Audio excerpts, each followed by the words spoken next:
క్రీస్తునాథుని యందు ప్రియ సహోదరి సహోదరులారా, ఈరోజు సువిశేష పట్టణంలో మనం గమనించినట్లుగా అయితే 6వ అధ్యాయం 1వ వచనం నుంచి 15వ వచనం వరకు ఇందులో యేసుప్రభు వారు 5,000 మందికి ఆహారాన్ని పంచడం గురించి మనం చూడబోతున్నాం.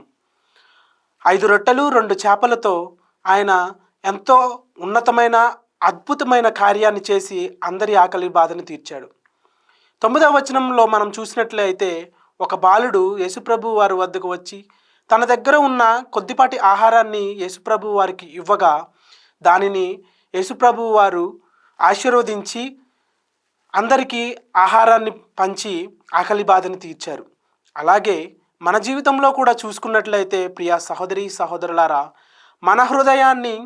మన నిండైన హృదయాన్ని దేవునికి ఇచ్చినట్లయితే మనల్ని ఎంతగానో ఆశీర్వదించబోతున్నారు.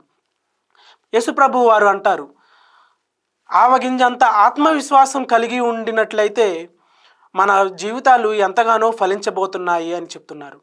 అలాగే మత్తయి శుభవార్త 17వ అధ్యాయం 20వ వచనంలో మనం గమనించినట్లుగా అయితే యేసుప్రభు వారు ఈ విధంగా అంటున్నారు, ఆవగింజంత విశ్వాసంతో నీవు ఈ పర్వతమును నీవు ఇక్కడ నుండి తొలగిపోవు అనిన ఎడల అది ఇక్కడ నుండి తొలగిపోవును అని యేసుప్రభు వారు అంటున్నారు.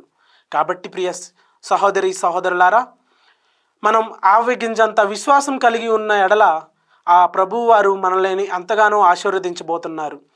ఈరోజు సువిశేష పట్టణంలో కేవలం యేసుప్రభు వారు ఆహారాన్ని మాత్రమే పంచలేదు, కానీ దేవుని యొక్క ప్రేమను చూపించారు.